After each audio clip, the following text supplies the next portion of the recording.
Professor Das, Ashokda, thank you so much for acceding to the request we made to you quite some time ago when we were all in the throes of the pandemic and you were in Shantiniketan and we were all scattered all over Bombay and in other parts of the country and abroad. So I'm really grateful that now you're in the city, but we're still doing this on Zoom. And I'm sure we'll be seeing you in the corridors of the CSMVS during the next 3 weeks while you're in Bombay.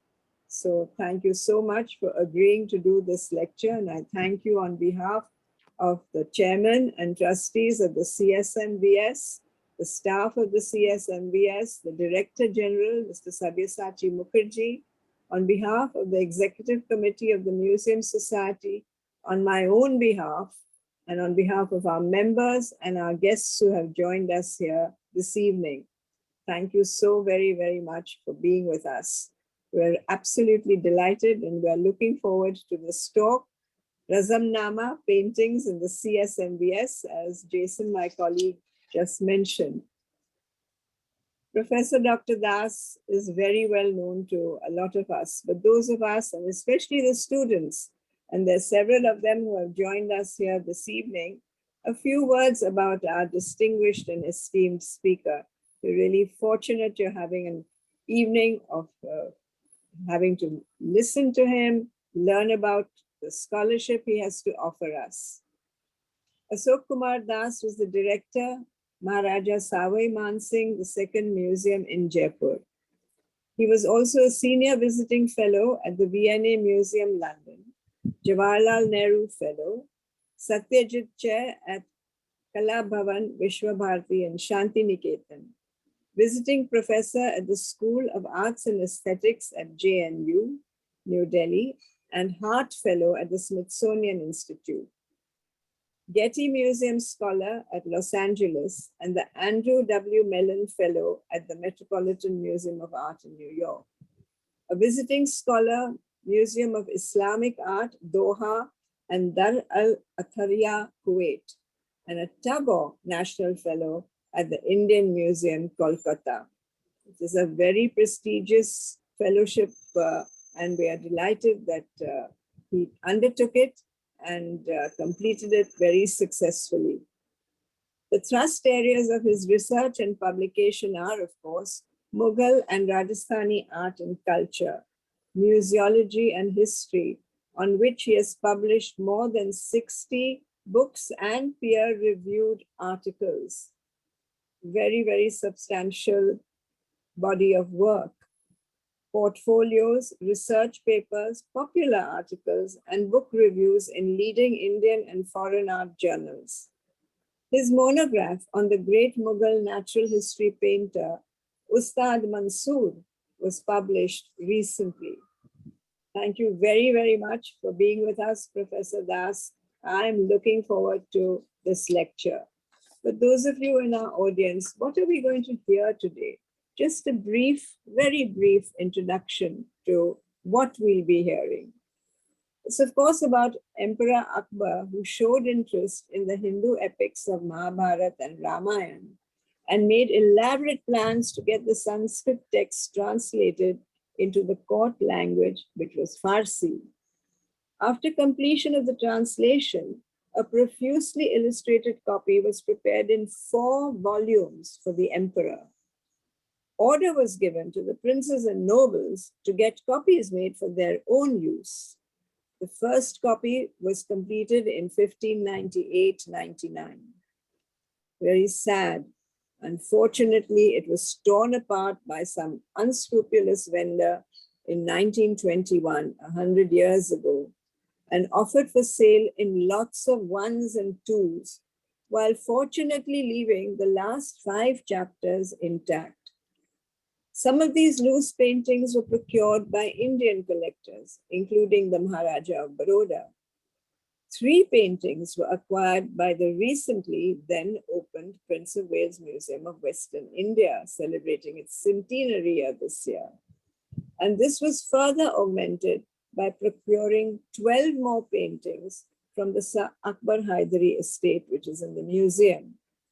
And it is these paintings which form the topic of our talk today. So I hope you all are going to enjoy it. It's going to be a feast of visuals. And before I hand Professor Das over, I'd like to thank the technical team ably led by Professor Dr. Jason Johns, Aishwarya, Mrinalini, and Yashraj. And I'd also like to thank our member, Dr. Prachi Jariwala, for giving the vote of thanks at the end of the lecture. I also would like to welcome a scholar in her own right, Mrs. Shyamali Das. Thank you very much for being with us this evening. Ladies and gentlemen, enjoy the lecture. Over to you, technical team. Good evening. I'm thankful to Dr. Feroza Godrej on behalf of the Mumbai Museum Society and the Chhatrapati Shivaji Maharaj Vastu Sangrahalaya for inviting me to speak something on the pages of a very important manuscript, the Razamnama. I am really, extremely attached to the Razamnama or the Farsi translation of the Mahabharata right from the beginning of my career. The reason is that the fact that Emperor Akbar, who came from outside, who didn't speak the language of the country, took so much interest in the Hindu great epic. And not only that, he made elaborate arrangement to get it translated into Farsi for the simple reason to understand its content as well as to help all his courtiers and uh, members of the imperial family to get themselves familiarized with the stories and teachings of the Mahabharata. So this was done in the 1580s. And even now, it really marvels, not only me, but everyone, that how Akbar decided to undertake such a great enterprise. Now, before I start the subject, I would also like to add two more points that uh, the subject was a little bit, difficult, and I was a bit hesitant also, so that whether it would be the popular with my audience. But nevertheless, it was Dr. Sharyu Doshi who encouraged me not only to speak on it, but also to write a, an, an article for the research journal to be published later this year. Apart from that, I was interested because I knew about these pages, but I never got an opportunity to see more than 2 pages of the 15 illustrations in the Chhatrapati Shivaji Museum, Maharaj Vastu Sangrahalaya. Though I was fortunate in looking at some of the leading collections around the world. So that was a great opportunity for me for the simple reason that unless I get full access to all the paintings and able to study them, I would not be able to write the article or speak anything on it. The third reason is I have written a book. I have written many articles on the same subject and delivered quite a few lectures for different types of audience on the subject. But each time, whenever I found something new that I found or something new that was found uh, in other parts of the world that needs to be added and uh, told. So this time there are two factors. One is the recent, acquisition by the British Museum of an album of 46 paintings of a Razamnama manuscript that is completely unknown. There were 4 or 5 paintings which came to the market in the 1980s or 90s that baffled all the scholars or all the students who are working on the Razamnama, that nobody really knew what actually these paintings are. And then, in addition to that, what I found more baffling is very closely similar to one of the manuscripts that is fairly well known, that is the manuscript of the Razamnama in the Birla Academy of Art and Culture, which is a dated manuscript, complete in every respect, and in 3 volumes of text with illustrations, and that I had the good fortune not only to examine but also to publish. Now, this new discovery, and I naturally, they are not yet published, so I'm not going to publish any one of them, but going to show some glimpse of some of the pages and how close they are to the Birla manuscript. So the mystery remains to be solved by future scholars. I don't think I'll be able to do that. I'm too old for that. But I'm sure there will be students and other scholars who take it upon themselves to do that job. And the other reason also that recently while working on this particular manuscript, the one dated 1580, 98, 99, that uh, who and for whom it was made. Now, this particular manuscript uh, became the subject of attention for many scholars for many years. And the most comprehensive work was done in 1985 by John Seiler, who published a lengthy but extremely important article and very well researched. He took a lot of time to examine all the paintings known at that time of not only this one, the 1598 to 99 manuscript, but also another manuscript that was prepared for the Khan-e Khanan Abdul Rahim Khan, which bears the date of 1616. Now, all the dates and all these, things may confuse you. So I'd like to start the story from the beginning. Jason, first slide, please. Now I start with this. Now this particular page is from the manuscript in question, that is the 1598-99 manuscript. But this particular page is in the Philadelphia Public Library, their art collection, and John Lewis collection. And this page is fairly well known to the students and scholars in this field, but it needs to be told again that this particular page shows, if you look at it closely, a group of people are sitting together in 2 rows. And on the top row, you would find that they are, and with open books and manuscripts all around. Now, this is the story of how the translation of the Mahabharata written in Sanskrit was made into Farsi. Now, Akbar was interested in these things from the very beginning, right from the time when he founded the Ibadat Khana in the new capital at Fatehpur Sikri. Then he also opened a Maktub Khana, a kind of translation bureau in around 1582. After that, one of the basic and important work that was undertaken by him was the Mahabharata, the great epic of India.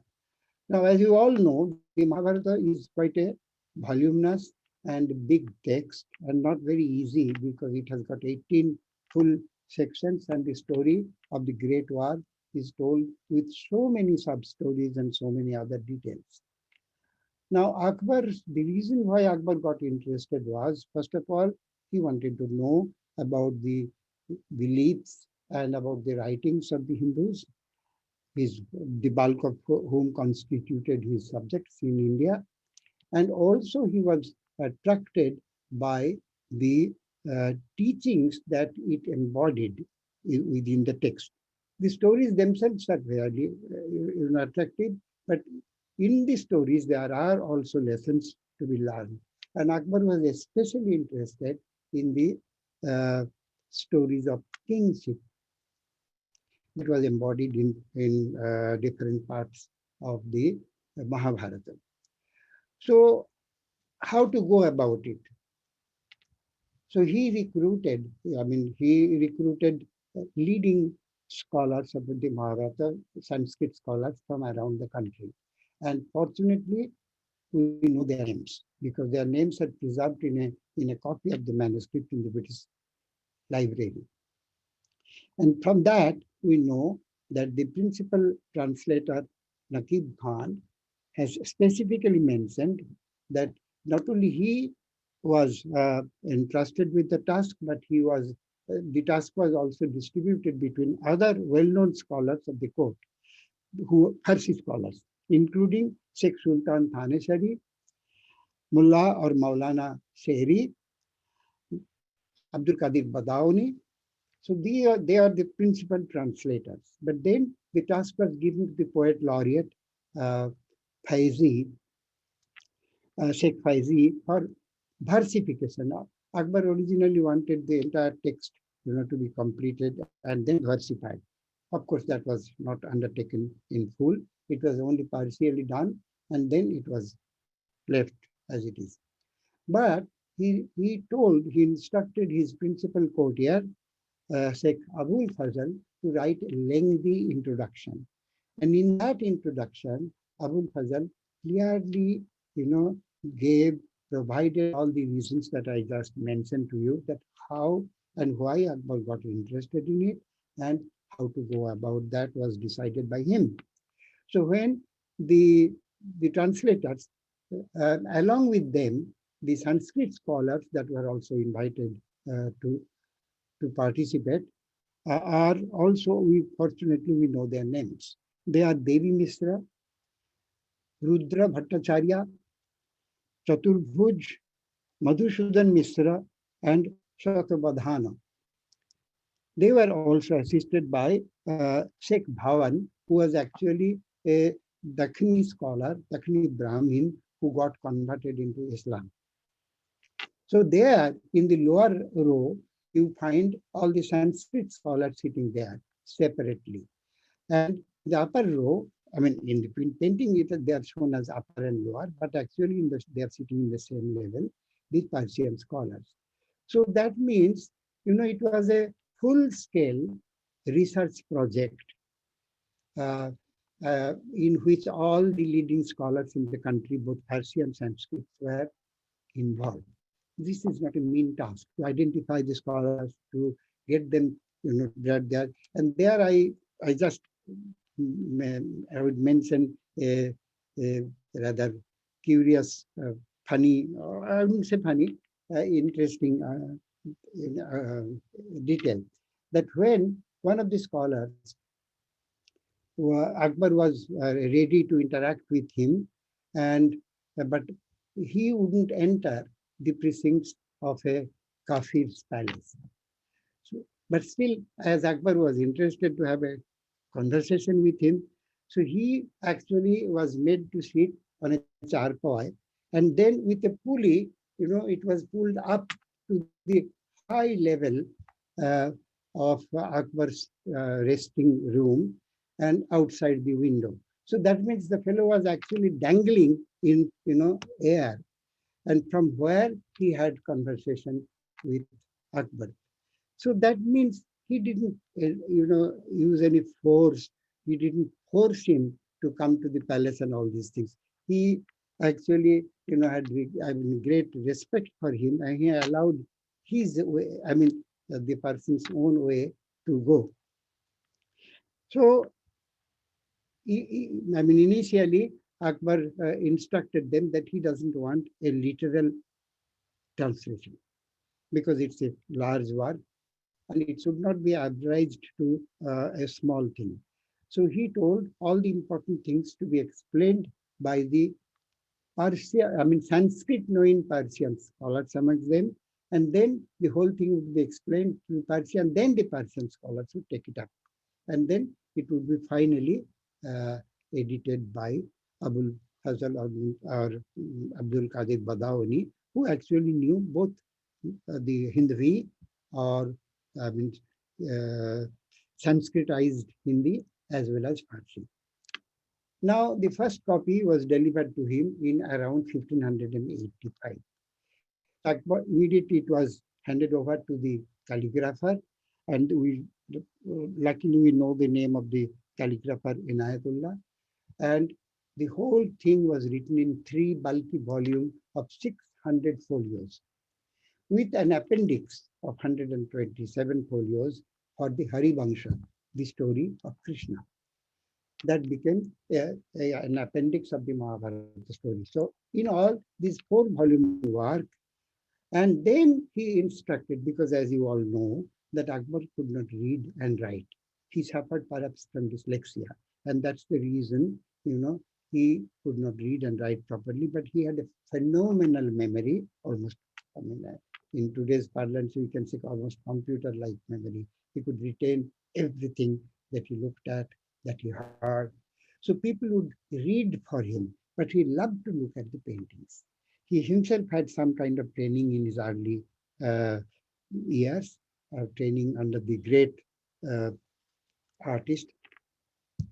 And then what happened, that all his books that were specially prepared for his own personal use were profusely illustrated with paintings. And for that reason, within the library, within the Kutab Khana, there was an important section which was entirely devoted to paintings. And here, the painters that were recruited in Persia by Humayun, his father, and who were there working with him when he was a child at Kabul, and they came. And the leading one was Khaja Abdul Samad and Mir Sayyad Ali. So Khaja Abdul Samad, by that time, was promoted to some other important administrative work, but his son, Mullah Sharif, was also a painter. And Sharif and the other painter was Khaja Abdul Samad's principal student or training is Daswant, a painter of great merit who was regarded and uh, graded as the leading painter of Akbar's studio just after Khaja Abdul Samad and Mir Sayyad Ali. His rank was just number 3. But Daswant, we know from other sources that Daswant uh, committed suicide in 1584. So we find 33 paintings of the first half of the work of the Razamnama were actually designed by him. So that means the work of illustrating the text started right from the very beginning, and it was completed around 1585 or at the most beginning of 1586. So this copy, fortunately, is preserved intact and is in the country. Though it's on paper in the country because nobody can really look at them, nobody can consult them, or actually the manuscript has never been uh, photographed properly, except in the black and white photographs that were taken by Thomas Holbein Henley in 1818, because Henley exhibited this particular manuscript in the Jaipur exhibition of 1882. And then he published a 4-volume catalogue of the exhibition. The first 3 volumes dealt with other objects. The 4th volume was entirely devoted to the Razamnama. So imagine a painting, a work of art, one of the greatest, creations of the Mughal studio, was exhibited in 1882 and published almost complete, not entirely complete. Some paintings were unfortunately left out, in a limited edition as the 4th volume of the Jaipur Memorials of Jaipur exhibition catalog. But unfortunately, it was a deluxe, very limited edition, perhaps limited to 20 or 25 copies. Only 1 or 2 copies are left in the country, and only 5 or 6 other copies have been traced in other collections. But after that, when I, had the privilege of serving the Maharaja Sawai Mansiং Second Museum as the director, one of my principal aim of accepting that position was to publish the Razamnama. And unfortunately, that remained an unfulfilled dream. The Razamnama is there, but again, tucked into some strong room for ages, from nearly 4 decades now. God knows what has happened to it. But this is undoubtedly the most important, it's a national treasure, I must say, and the paintings are of vital importance for any student of Mughal painting or Mughal religion or Mughal, social history. Now, apart from that, when the manuscript was completed and shown to Akbar, then Akbar was so happy that he first of all ordered that the Amirs, should take copies of it with blessings and favor of God. That was the word that was used by Abdul Qadir Badauni. And in that way, several copies were made. We have found at least five copies illustrated within the next 3 decades. And there were umpteen number of unillustrated copies available in the museums and libraries throughout the world. Now, the copy or the pages from the copy on which we are now principally interested is the copy that was prepared in 1598-99. We know the date because the last, it has a very checkered history. Dr. Godrej has just mentioned it, but it may not have registered with you at that point of time, but I'll tell you slightly elaborately that in 1921, the Sotheby's of London offered, put on sale part of the manuscript of the Razamnama and loose miniatures, about 125 miniatures. So apparently, nobody knows because Sotheby's catalog or Sotheby's records, they do not mention that the name of the vendor who offered it for sale. But while doing that, the mischief was done because each of the paintings were taken apart from the book. It painted pages, and the unpainted pages were left behind. So a complete manuscript, and I don't know for how many volumes, and John Seiler has, calculated in his article that it had almost nearly 200 paintings. Most probably it has almost 200 paintings when it was complete. Now, out of that, he traced 168 pages, from 68 pages from different parts of the world. Now, it's interesting in this respect that 3 Indian collectors, we know at least of 3, who participated through their agents in that Sotheby auction. And one was the Maharaja of Gaikwad of Baroda, and on his behalf, at least I think 36 pages were acquired. Then 3 pages were bought from the Prince of Wales Museum, which has just opened its door because the museum actually started operating from 1922. And these 3 pages came within 3 years of its time. Now, as we all know, those students and collectors, that Mughal paintings are extremely rare to find in India. Most of the Mughal manuscripts, because the Mughal library were looted repeatedly in Delhi, and then they got scattered throughout, not only in India, but also abroad. And most of the things that were scattered in India were ultimately got refuge in collections in the British Library, in the Chester Beatty Library, in Victoria and Albert Museum, in the Bodleian Library, Oxford, and other collections in Berlin or in Paris or in the different collections of the United States. So this particular manuscript, the last 5 sections out of the 18 sections of the Mahabharata, which were left intact, along with 26 paintings, were acquired by the British Library. But that was long after 1921. But in 1921, by 1922, not only the pages came to the Baroda collection, but also 2 other leading Indian collectors, Sir Hirji Jehangir and Sir Akbar Haidari. They also acquired pages. And Sir Akbar Haidari's 12 pages were ultimately acquired. They found refuge in the Prince of Wales Museum.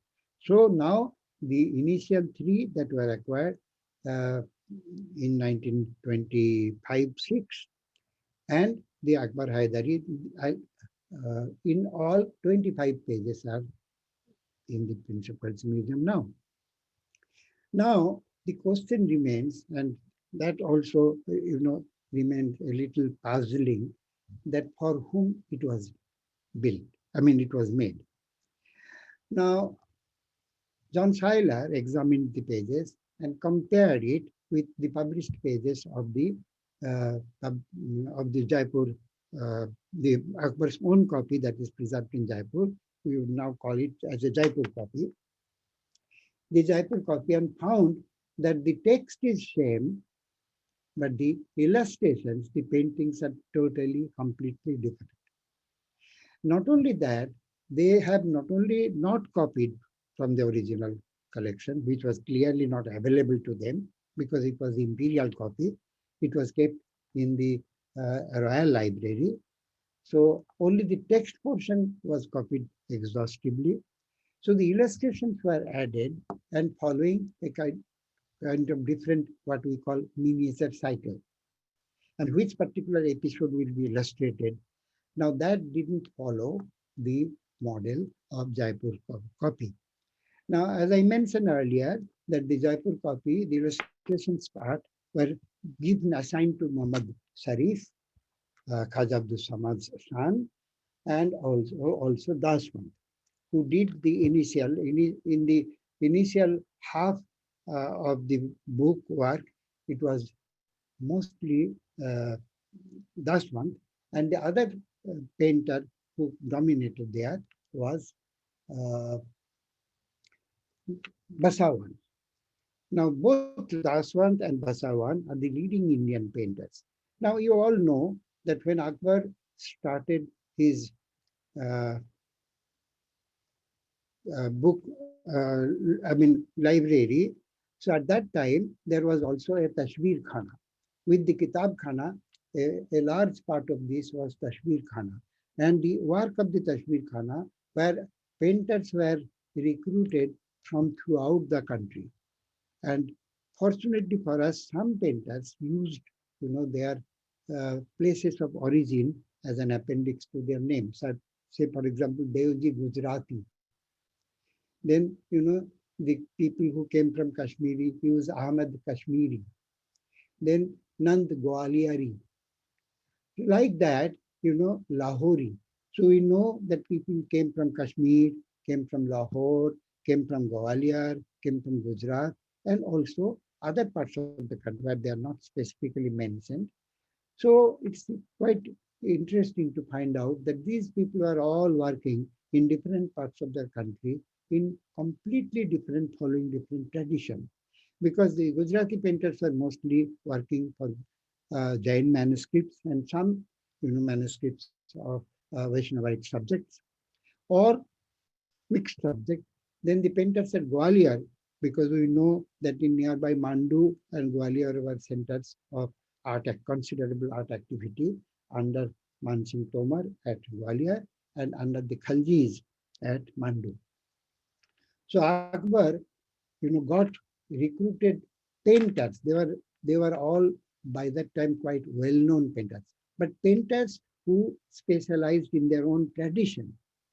So it's quite surprising, how those painters working in different parts of the country, in different media and different, following different kind of styles and other things, got coagulated in the Mughal cauldron, in the Mughal studio.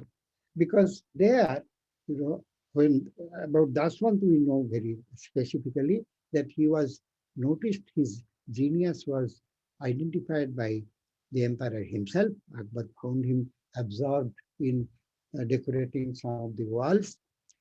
And then he was given under the charge of Khaja Abdul Samad. So, Khaja Abdul Samad, he was a very aristocratic Persian painter.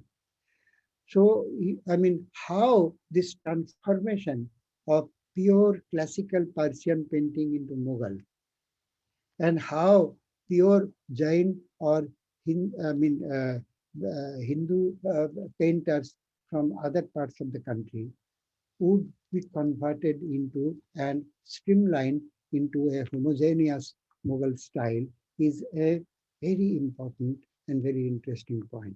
This has been worked upon, but not so closely or elaborately, because unfortunately, as most of the material uh, to study Mughal painting in detail are not available in the country, and it's not very easy, and the subject is also not very sort of popular. So many of these riddles have yet to be unraveled.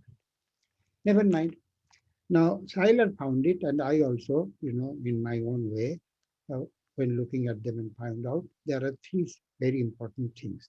That many of the painters working for this copy, this 1598-99, that means about, say, 13 or 14 years after the Akbar's own signature copy, own personal copy.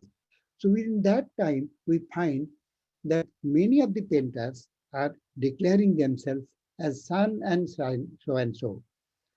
That means their fathers were, uh, involved in illustrating the Jaipur copy. So these younger people, and many of them have actually declared themselves as Khanezada, means born in the household, royal household.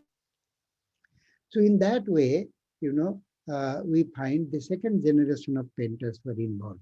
And secondly, we find there are three other interesting points to note in this manuscript, that the script, as you find it at the top, is Naskh, whereas 95% of the Mughal manuscripts are written in Nastaliq.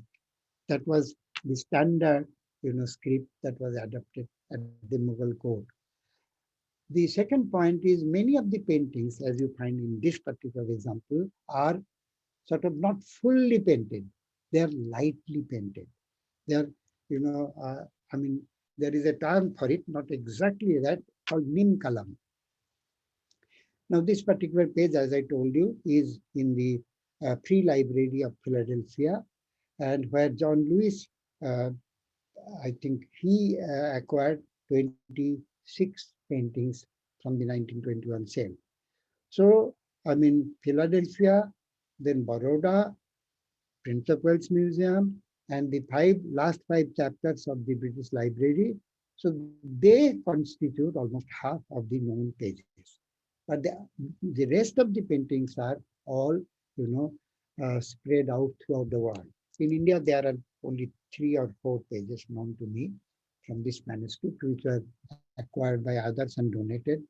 The National Museum has got one, the Bharat Kala Bhavan has one, and the Kawaji Jehangir collection is distributed, but they are there in the country. Now, the question is that why, and the other points of the salient features of this manuscript is, first of all, their paintings are smaller in size. And secondly, the paintings are done on a very thin paper. So what's the reason? And the reason that was propounded by John Seiler, and which is accepted by everyone, that perhaps it was done, at a shorter spell of time, done in I wouldn't say hurry, but the painters were given only a brief time frame to complete their work. And that's why a large number of painters were involved, many of them of the first generation, and they were working quickly. That's the reason they are not so, well finished as in the other ones. Now I will show you with this preliminary work, and later on I will show you the earliest the paintings that were collected at the time of the foundation of the museum and other details. Next version.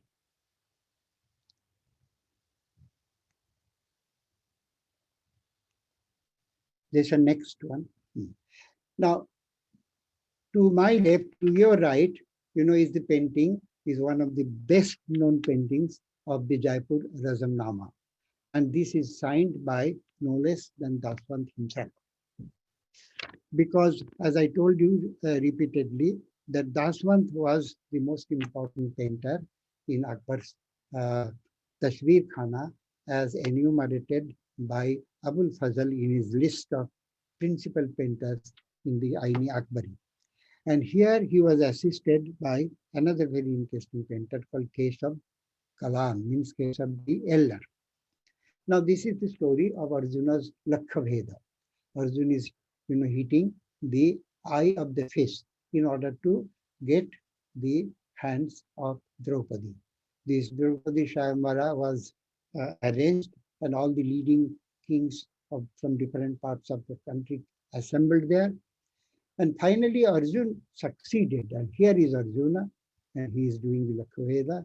And here you find in the initial stage, much of the page were devoted not only to the painting scenes, but also part of the text. That, of course, makes us easy to identify the episode. Now, the other painting was done in 1604, which is known as the Birla Art and Culture, the Birla copy. Now, this manuscript, as I mentioned earlier, that it's also in a complete stage in 3 volumes. It's in the collection of the Birla Academy of Art and Culture, Kolkata, and published by me a few years back. So here, the same theme that Arjuna is doing that, but here we find that Draupadi has already appeared, but which here you don't find that. It's the first part of the entire episode. And then we find here by the side all these details, how the king, how the gods and goddesses and others, including this one with a Seymour and this one with the Garuda, and all of them have assembled. The musicians are playing the games, the other people are waiting. So in all, it's a kind of scene of festivity, whereas here it's very restrained and very, very thoughtfully well composed. Next.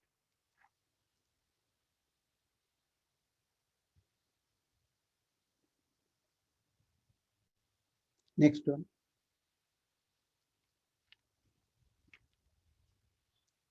Now here, I mentioned, no, earlier.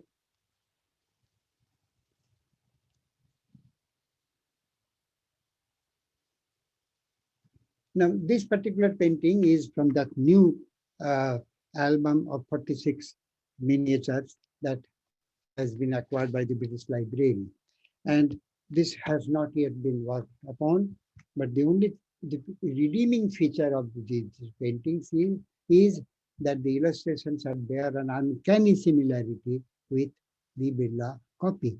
Now, Birla copy, as we all know, is dated 1604 and 5, but these particular pages are not dated, and there is no text. It's only the illustrations are all bound in an album, and the album, has got authentic seals in their back. So there is no doubt about their authenticity, but the mystery remains that how come they are so close in style and some details with the Birla manuscript. So that remains to be unraveled. But here we find the same episode, but not the fishing eye, not the Arjuna's Lakhaveda, but actual, the marriage ceremony. How, all the other brothers are also waiting. And here, Draupadi is offering the garland. But here we find that the kings are all arriving one by one, and there are some other details.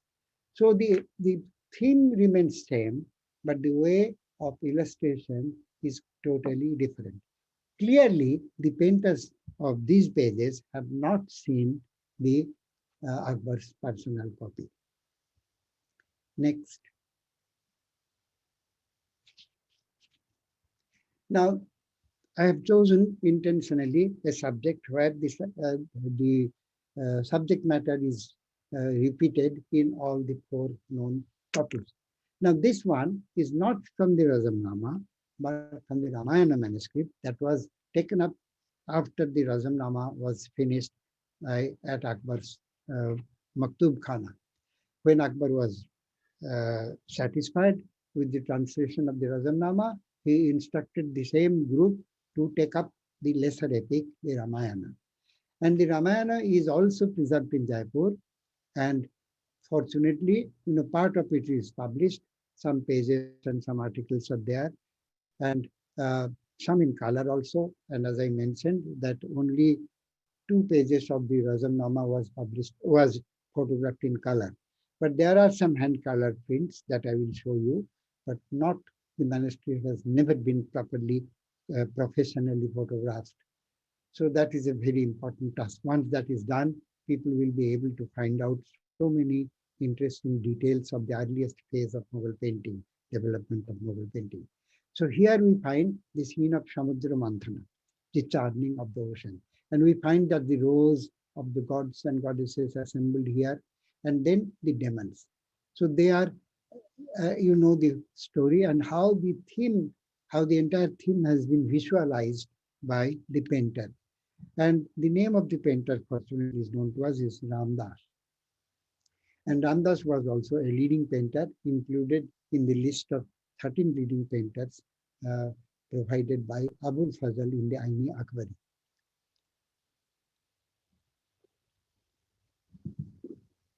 The other painting is again from the Philadelphia collection. And here, the name of the painter we know is Fattu.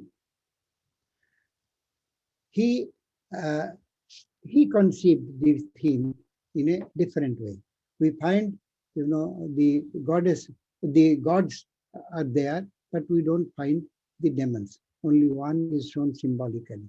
But we find how, after the churning, how things are coming one by one. The Airavata, the Srava, then the Kamadhenu, Lakshmi, and one by one, each one is coming out of the churning.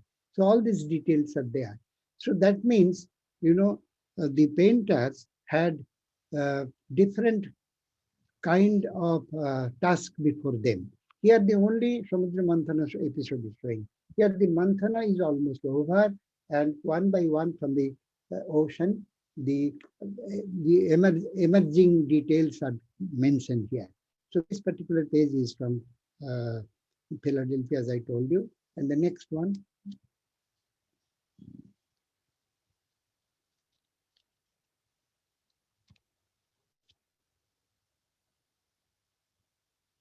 Now this particular one, to my left, to your right, is the one from the Birla Academy manuscript.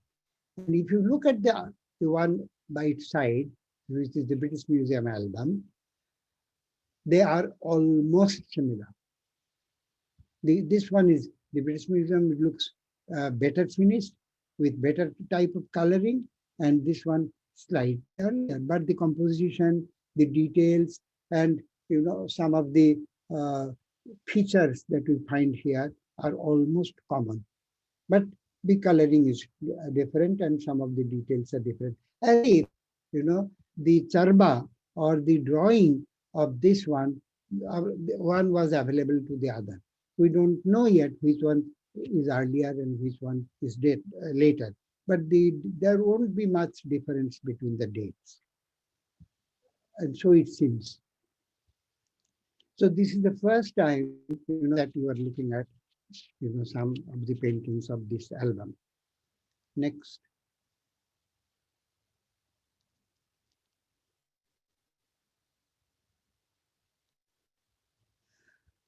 Now, this is a page from the Prince of Wales, Chhatrapati Shivaji Maharaj Museum's collection.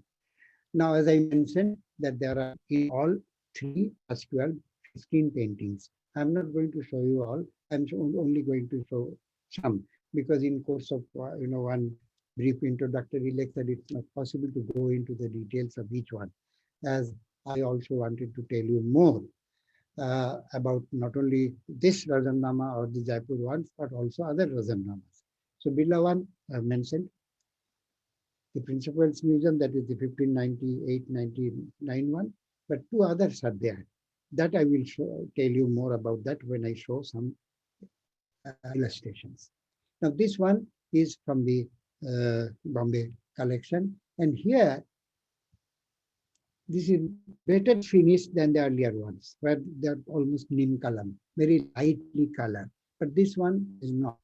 It's not entirely fully colored like the Jaipur version, but some details are there, very well done. Now here we find that the story is that uh, Duryodhana was hiding and Bhima was looking for him because he wanted to have the next fight, the Gada Yuddha with him. So some hunter came to them and told them that the hiding place of Duryodhana. That is the subject matter that's mentioned in the text written above.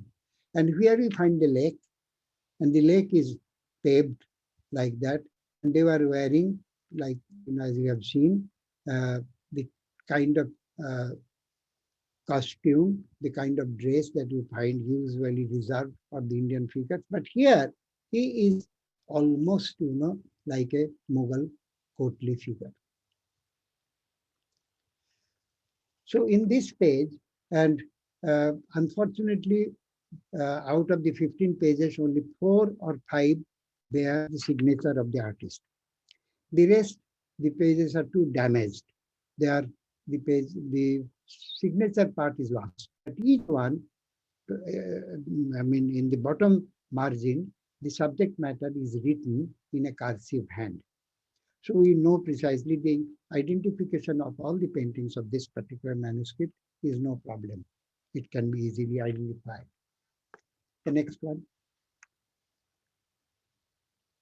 Now this is also from the Bombay collection, and it shows that after the mesh fight, the Gada Yuddha, Bhima has actually hit unethically on the knee, left knee of Duryodhana, and who is fallen on the ground. And the other brothers are there, and the gods are also witnessing that. And the whole the episode is shown in a kind of landscape with a part of that lake visible there. So the drawing and the composition, the coloring is far less complicated and simpler than the Jaipur version, which took, we know because of the, some of the paintings got rough notes written, on the margin, telling us the kind of, the time that was taken up by the painters or assigned to them. And some of them they took as many as 40 days or 41 days. But apparently this type of paintings were done in maybe 2 or 3 days time. Next. Now this is a page, not exactly, but it's a color version of the Jaipur painting of the next phase of the Mesh fight, the Gada Yuddha episode. Because as Bhima unethically hit Duryodhan in the lower part of the, in the lower limbs, which is prohibited. So Balarama, got very annoyed and angry. And he is coming in order to beat Bhima with his plowshare.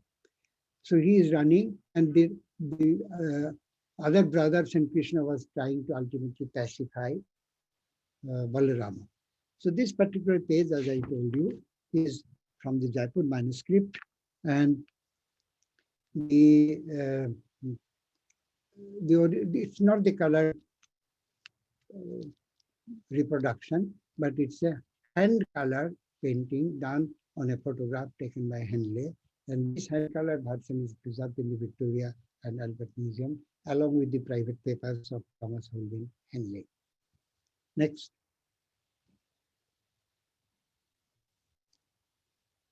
Now, the Ashwamedhika Parvan is dealt with with lesser importance in the Jaipur version. But what I find in this 1598-99, in the Birla, in the British Library, as well as in the Khane Khanan's manuscript that was completed in 1616, This particular episode has been given a much wider coverage, and many of the illustrations are from this section. So I have chosen only 2 or 3 just to give you some idea. So this particular page is a brilliant page because I have seen the original manuscript, which very few people have actually seen, and it was, as I told you, never photographed in color. But some of the details that you find in this hand-colored copy done for Henley are amazing. If you look at the top of the painting, in the top half, the landscape and other things, because this episode is taking place at Manipur, where the white horse have been traveling throughout the country, and it followed by Arjuna. So Arjuna, went as far as Manipur, where his son Babur Bahana was there. So when Babur Bahana confronted Arjuna, he didn't want to fight his father. But Arjuna was not happy because he said there is no kind of personal relationship. You will have to defend it, the horse, or you will have to fight with me. So ultimately he fought, and as you all know, that Arjuna was hit and was nearly dead. Then he was revived. That I will come to. I have 2 other slides on that same subject. But there are a series of paintings in all these 3 manuscripts. But this is the Jaipur version, the primary, the first one. And here you find so many details. So many persons are assembled. The background has been very carefully drawn, and there are some sort of European influences also there. And you find how the the background has been shown in proper perspective. And next one. Now this one is from the manuscript that was prepared for the Khane Khanan. And in that article that I mentioned, published by John Seiler in 1985 in the Art Bulletin, in that article, he specifically mentioned not only the 1999 manuscript, but also Khane Khanan's manuscript. That was also got dispersed. And not only dispersed, more tragedy was waiting for this particular one, because this Khane Khanan's manuscript was, it's written in Naskh, as you see, and the illustrations are done in a very different way. But in many pages, the text occupy more area than the illustrations. And they are oblong, like the Jaipur one, not small, like the 1598-99 copy. And there we find that some of the pages were actually cut out by the unscrupulous dealers with a pair of scissors, throwing out the text and then either putting them together or selling them simply. So in that way, much or most of the text of the Khane Khanan's manuscript of 1616 have lost permanently. And some of them survive only in small strips, in small registers, and some like this one as a complete page. So this particular page is in the Victoria and Albert Museum. And fortunately for us, there is an signature there, signature signed by a painter called Abdullah. And not only signed, he put his date also. And the date is the equivalent of 1616. So we precisely know through this dated page and also another page of the existence of the manuscript that was done for the Khane Khanan in 1616. And the story goes, the story is Babur Bahana is, killing the snakes and all these things. The episode takes place in the nether region in Patala, because he has gone there to bring the jewel that would revive Arjuna, who was lying almost half dead. But you see the next one. Next one. Now here we find that Sheshanaga, the king of the Nagas, appear here, and Vishnu is also there, and there you find the Garuda, the gods in the upper So this is a page again from the Jaipur Razamnama. And there, the Naga is applying the gem, the money, with the on the request of wife Ulupi, who is sitting here, and we find also Hima and others. And this is the only example of showing some features of the OR. So in all, the Jaipur compositions are far more crowded.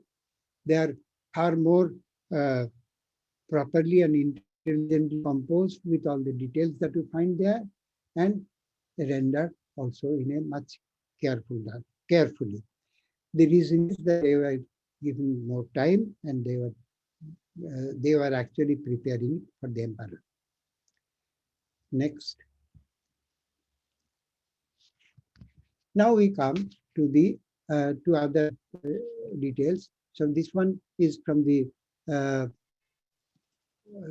Prince of Wales collection, that Bhishma is sitting on the bed of arrows, and he is actually giving the details of the teachings that Arjuna and the Pandava brothers should follow.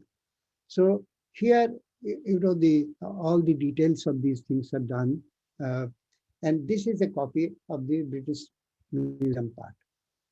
The same scene, but the details are the composition is different, the color scheme is completely different, and that's the reason that we are still not sure whether the Birla manuscript and the British Museum part were done in the Imperial Studio. But there is no doubt that the 1598-99 copy were definitely done in the Imperial Studio, because some of the painters, most of the painters actually are second generation painters, and also there were painters who participated in the Jaipur manuscript, also participated in this one. Next one. Now these three, this one and the following two, are actually the earliest acquisition done in 1923. And the museum was acquired, and they bear the accession number of 1926. So this one shows how Shiva, the cubs of Surabhi. Surabhi is the daughter of Daksha, and these are the cubs, and the cubs, getting glance from Shiva, they were, acquiring different kind of colors and patterns. So this is the theme, and here you find the line of caption written in a cursive hand. So these 3 pages were actually acquired from S. Ganguly, who was at the time the curator of the Baroda Museum. So apparently he not only acquired the paintings for the Maharaja of Baroda, but also he apparently had 3 or 4 more that he offered to the newly opened Principal's Museum. Next. Now this is another page, but this one has got a signature. It's signed by a painter called As. As was the brother of Mishkin, a very important painter of Akbar's studio. And this shows the Raja Kushika is in discussion with the sage Chavana. But here you find that the composition and some of the details and others were done in a Mughal court style, because the painting is done by no less than Mishkin's brother As. Next. This is the 3rd painting acquired from Mr. Ganguly in 1923, bearing accession number of 1926. Here Bhishma is relating to Yudhishthira the discourse between Narada and Devaki about constellations auspicious for gift giving. That means, what is the best time when you can offer gifts to the Brahmins, to the poor people and others, and what kind of gifts and all these things. So all these details are being related to it. It's a part of the Mahabharata story. And the painting is signed by an artist called Kanhar. Now, whether he is same as Kanha, who was a leading painter of the Mughal studio, we don't know. But the style here is absolutely Mughal court style, done in a slightly simple way. Next. Now, this is, part of another manuscript, which unfortunately survived only in 7 different paintings. Here, the text is, again, not Naskh, but Nastaliq. The size is slightly better. The style is more akin, closer to the Mughal court style, but none of the paintings are signed and nothing is known beyond that. We have found 7 isolated paintings in 7 different collections throughout the world. Only 2 are in India. This particular one is in the Birla Museum, and there is another page in the Bharat Kala Bhavan. The rest of the 5 pages are either Boston or Philadelphia or some other collection. Now, Boston, Philadelphia, then Brooklyn, and 2 more. No, there is another in India, in the Bharat Itihas Sangshodhak Mahamandala in Pune. 3 in India, 4 outside. So these are from, the only 7 vestiges of another manuscript, which we don't know whether it was completed, whether it was left incomplete, and we don't know exactly at what time, but tentatively it has been given a time of around 1600. Now, finally, I have one more thing to relate before I end. That is, for whom this particular copy was made. Now, I found a very interesting detail that I think would help us in some way to identify the person for whom it was made. And that was, I think, there is a specific reference to a copy of the translated text is found from a letter written by Akbar to his second son, Murad.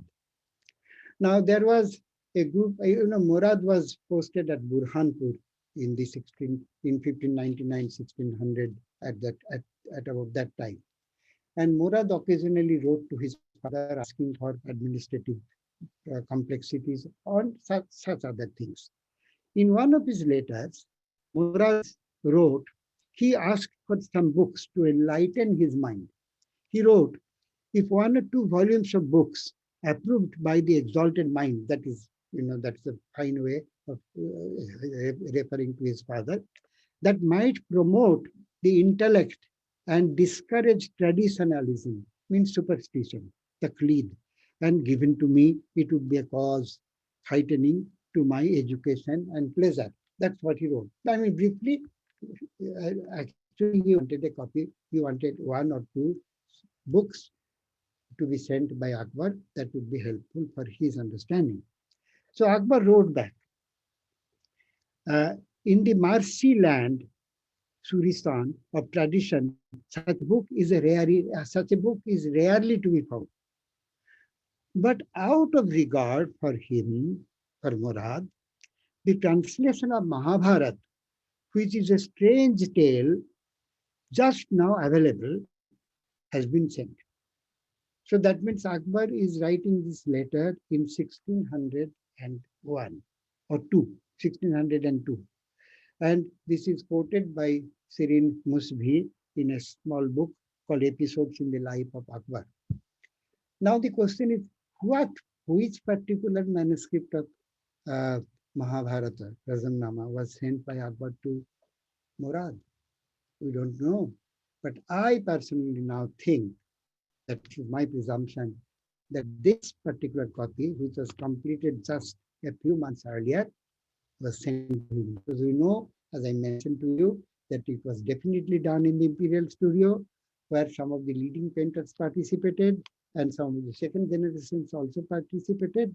But the paintings were done perhaps in a hurry. That's why they are not as, of pristine quality as we find in the other in the Jaipur copy. So I personally feel now, this is my speculation, that perhaps this is the copy that was sent to Murad by Akbar. Thank you very much.